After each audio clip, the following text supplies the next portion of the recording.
Hello, friends. In this session, we'll discuss some questions from John Dryden's Flecknoe and Thomas Gray's Elegy written in Country Churchyard.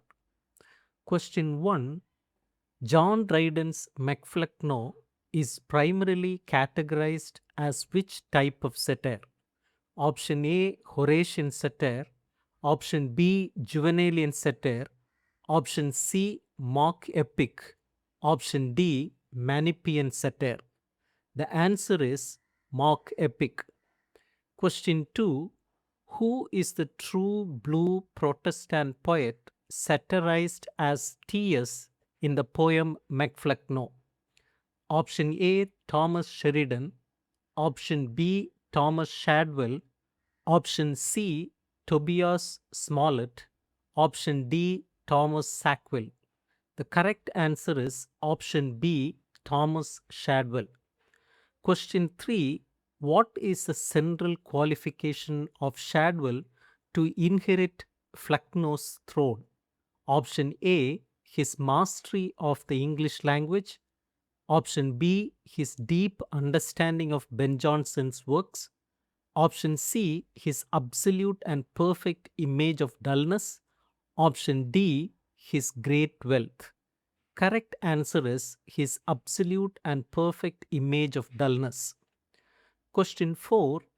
Dryden uses the metaphor of fogs and dams of oblivion to describe what aspect of Shadwell?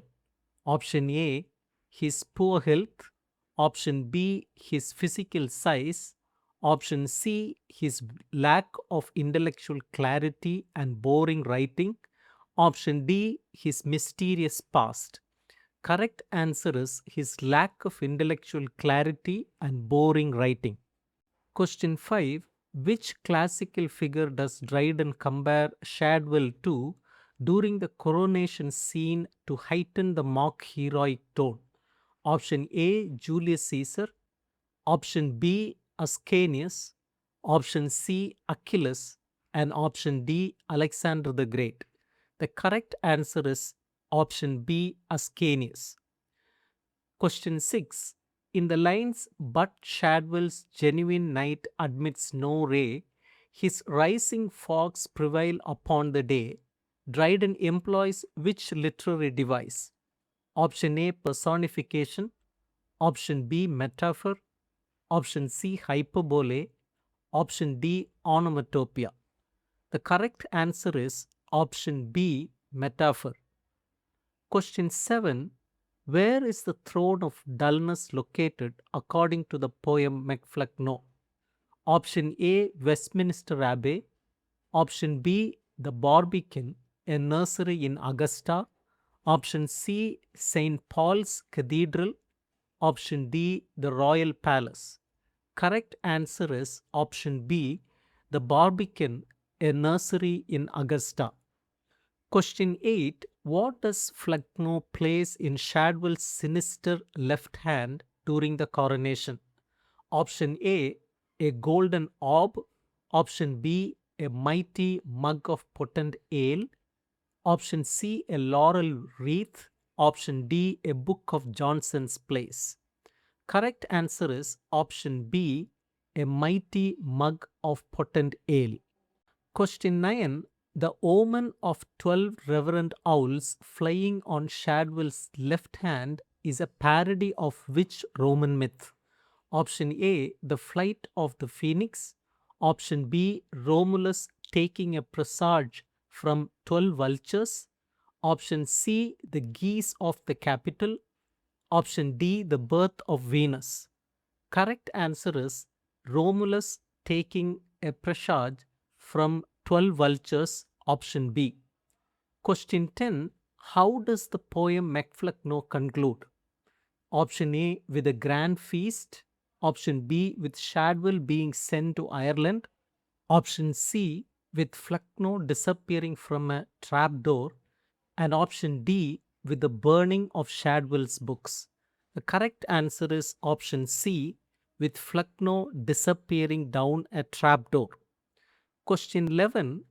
Thomas Gray's Elegy is a landmark work of which 18th century literary group? Option A, the Cavalier Poets. Option B, the Graveyard School. Option C, the Augustan Satirists. Option D, the Lake Poets. Correct answer is option B, the Graveyard School. Question 12. What is the setting of Elegy's opening stanza? Option A bustling city at noon. Option B, a quiet churchyard at the twilight. Option C, a royal court. Option D, a battlefield at dawn. The correct answer is option B, a quiet churchyard at twilight. Question 13. In the line, the short and simple annals of the poor, what does the word annals refer to? Question A, their historical records or life stories. Option B, their physical deaths. Option C, their physical remains. Option D, their religious prayers. Correct answer is option A, their historical records or life stories. Question 14. Which famous line from the Elegy suggests that death is the ultimate equalizer for all social classes? Option A, full many a gem of purest ray serene. Option B, the paths of glory lead but to the grave. Option C, fair signs frowned not on his humble birth.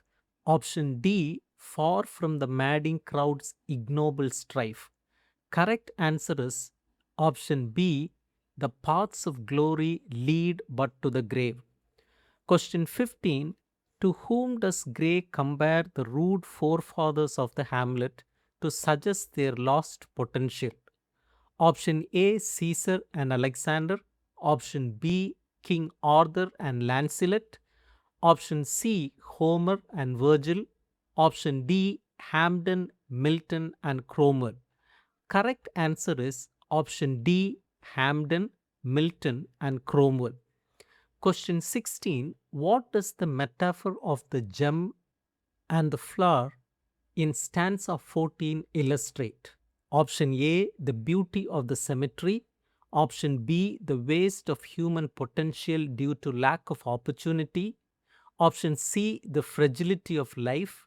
Option D, the importance of gardening. Correct answer is option B, the waste of human potential due to lack of opportunity. Question 17. The phrase far from the madding crowd's ignoble strife implies that the villagers were lonely and sad. Option B, were uneducated and wild. Option C, were afraid of large groups of people. Option D, lived peaceful lives away from the chaotic and immoral conflicts of the city. Correct answer is option D, lived peaceful lives away from the chaotic and immoral conflicts of the city. Question 18. What is the function of the epitaph at the end of Gray's Elegy? Option A, it is a tribute to a famous king. Option B, it is a reflection on the poet's own life and anticipated death. Option C, it is the list of the villagers' names. Option D, it is a prayer for the living. Correct answer is option B, it is a reflection on the poet's own life and anticipated death. Question 19. In the epitaph, what does fair signs frowned not on his humble birth mean? Option A, he was a scientist. Option B, he was well educated despite his low social standing. Option C, he was born in a laboratory. Option D, he was uneducated. Correct answer is option B, he was well educated despite his low social standing. Question 20. Gray describes the rude forefathers as sleeping in their narrow cell. What is the narrow cell? Option A, a prison. Option B, a monk's room. Option C, the grave. Option D, a small cottage. Correct answer is option C, the grave. Question 21. Which meter is used in Gray's Elegy written in a country churchyard? Option A, dactylic hexameter. Option B, iambic pentameter with heroic quatrains. Option C, trochoic tetrameter. Option D, anapestic dimeter. Correct answer is option B, iambic pentameter with heroic quatrains. Question 22. Dryden's Flecknoe and Gray's Elegy both use heroic verse forms. How do their purposes differ? Option A, both are strictly for comedy. Option B, both are strictly for mourning. Option C, Dryden uses it for mock heroic parody, while Gray uses it for serious elegiac meditation. Option D, there is no difference. Correct answer is option C, Dryden uses it for mock heroic parody, while Gray uses it for serious elegiac meditation.